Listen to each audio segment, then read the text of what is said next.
Em qual criptoativo investir em toda a temporada de baixa de 2026? Dentre as centenas de milhares de criptomoedas que existem, qual criptoativo tem mais potencial de crescimento em 2026? Será o Bitcoin? Será o Ether, Solana, Ethena, Hyperliquid? Aproveita e já deixa aí nos comentários a sua opinião. Para te explicar esse potencial de valorização dos criptoativos, falando especificamente para o ano que vem, pessoal, eu separei esse vídeo em 4 partes. Primeiro, a pegadinha das criptos de apenas alguns centavos. Segundo, quais ativos têm maior potencial de valorização. Terceiro, como o mercado deve se comportar durante a possível temporada de baixa do Bitcoin em 2026. E quarto, como que você pode se posicionar agora e durante todo o ano que vem. Então fica comigo até o final para entender todo esse raciocínio e vamos nessa. Eu quero começar esse vídeo quebrando uma das principais ideias aí que a internet propaga por aí, tá certo? Sobre aquelas moedinhas baratinhas de apenas alguns centavos, como por exemplo a Ripple, TRX, Dogecoin, Cardano, XLM, Ethena, entre outras. Não é porque elas valem menos de $1 que em algum momento elas podem chegar a valer 100 mil dólares, por exemplo, como o Bitcoin lá no futuro, tá certo? Se isso fosse possível, você transformaria simples $10 em $1 milhão.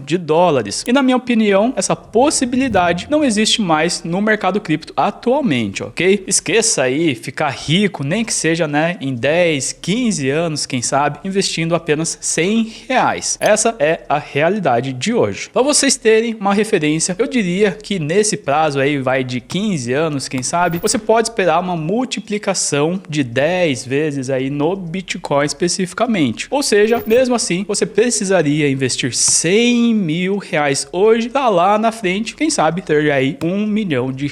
Quem sabe também pode existir a possibilidade de um ou outro ativo realmente você conseguir fazer 100 vezes, mas mesmo assim você precisaria de R$10 mil investidos hoje para ficar milionário no futuro. Ou seja, ainda seria um valor financeiro bastante relevante, ok? Apesar dessas moedas que eu falei valerem apenas alguns centavos, elas já são criptomoedas bem relevantes no mercado cripto. A diferença é que enquanto o Bitcoin tem apenas uma produção máxima de 21 milhões de moedas, pegando por exemplo a Ripple tem atualmente 60 bilhões de moedas em circulação. Lembrando, o Bitcoin são 21 milhões, tá certo? Ou seja, quase 3 mil vezes mais do que o Bitcoin. Existem quase 3 mil vezes mais XRPs do que Bitcoins, ok? Outro exemplo é a TRX, que tem ainda mais do que a XRP, 95 bilhões de moedas em circulação. A Dogecoin, aquela meme coin famosa, é pior ainda, tem 152 bilhões de moedas em circulação. Sem contar, pessoal, que alguns desses ativos aí que eu comentei, como a TRX e a Dogecoin, nem ao menos possuem um limite de produção de moedas, assim como a gente tem no Bitcoin. Então, pessoal, o tamanho de cada ativo é estimado pelo total de dinheiro que existe investido em cada projeto e não pela sua cotação. Para a gente estimar o tamanho do ativo pela sua capitalização, basta a gente multiplicar a cotação do ativo atual pelo número de moedas que estão em circulação. Assim, a gente tem de fato uma referência do tamanho daquele ativo e do seu potencial de valorização. Então, pessoal, não caiam nessa ideia que vende pela internet de invista nessa moeda de poucos centavos, porque a cotação dela, no final das contas, pouco importa. Agora a gente entra no nosso segundo item. Quem tem mais potencial de valorização? E aqui, pessoal, eu não vou falar de um ativo específico, de um setor como um todo, e sim seguir essa ideia que a gente está falando aqui, que é baseado no tamanho do ativo. Considerando que atualmente o Bitcoin tem uma capitalização de 2 trilhões de dólares, enquanto a Cardano, a ADA, tem cerca de 20 milhões de dólares. Ou seja, ela é 1/100º do Bitcoin em tamanho de mercado. Vendo pelo outro ponto, né, o Bitcoin é 100 vezes maior do que a Cardano. E é óbvio, né, pessoal, que é muito mais fácil um ativo pequeno crescer do que o Bitcoin, que já é grande, crescer mais ainda, né? Porque você vai precisar de muito mais dinheiro para impactar significativamente os preços do Bitcoin do que para impactar os preços de um ativo pequeno. Sem contar que nos ativos menores ainda tem uma margem de evolução bem significativa do projeto, ok? Enquanto no Bitcoin ele já está lá, com certeza, né, bem consolidado no mercado, quase no seu ápice de evolução. Por isso, pessoal, os ativos menores têm sim mais potencial de valorização valorização, sem dúvida. Por isso também são bem mais voláteis. Mas o que eu quero realmente deixar bem claro para vocês, pessoal, é que não é por causa dos seus preços de apenas alguns centavos, e sim por causa da sua capitalização, ok? Quanto menor o ativo, maior é sim seu potencial de retorno, porém maior vai ser o seu risco. Então você precisa tomar bastante cuidado com isso, porque a volatilidade dele vai ser também desproporcional. Os projetos que estão na sua fase inicial correm o risco de falharem ainda porque não passaram, né, no seu teste do tempo, por exemplo, ou na sua aplicação específica, de não serem talvez interessantes pelo mercado, de não atraírem, né, a atenção, de serem hackeados inclusive, e podem perder total credibilidade do dia para a noite, entre muitos outros fatores. Por isso, você precisa realmente tomar muito cuidado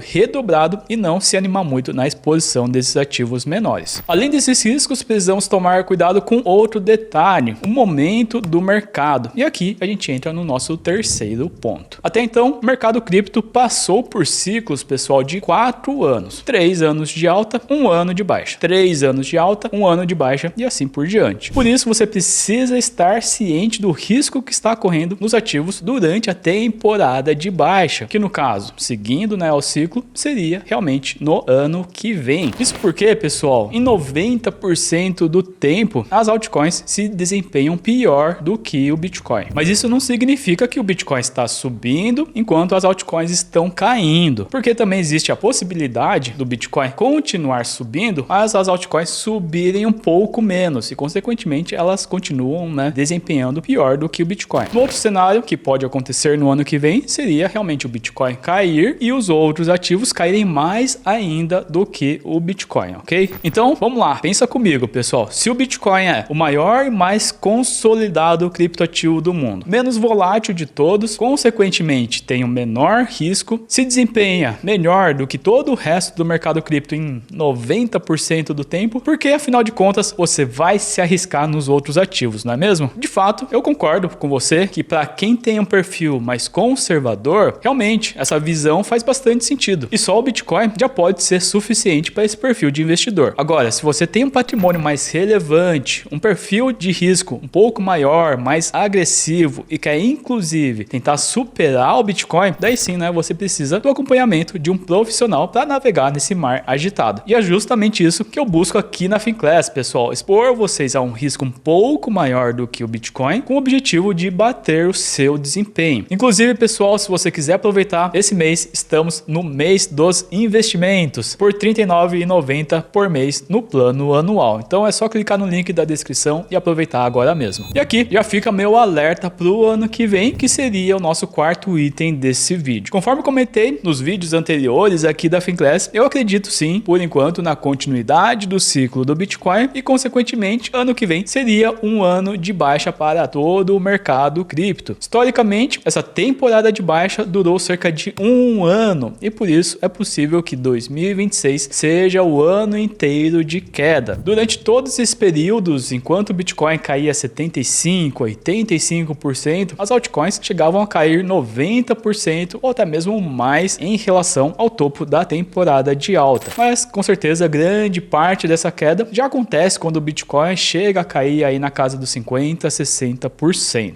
que inclusive seria mais ou menos, né, essa expectativa que eu tenho para o Bitcoin para o ano que vem. Nesses momentos de baixa, pessoal, 99,9% das altcoins vão se desempenhar pior do que o Bitcoin. E por isso, na minha opinião, não vale a pena o risco da gente tentar encontrar aqueles 2 ou 3 criptoativos que vão bater o Bitcoin nesse momento desafiador do mercado. Mas Thales, afinal de contas, onde eu invisto no ano que vem, então, se tudo vai cair? No ano que vem, pessoal, é só não inventar moda. Faz o básico, a estratégia aí mais simples de todas. Já que as altcoins vão pior do que o Bitcoin nesse período, não tem outra saída, pessoal. Se você quer ter exposição a esse mercado durante esse período de queda, será um ano inteiro de compra de acumulação apenas do Bitcoin. E se você quer uma estratégia detalhada e completa, passo a passo, para essas compras do Bitcoin em 2026, assiste aqui esse meu outro vídeo no canal. Te espero lá.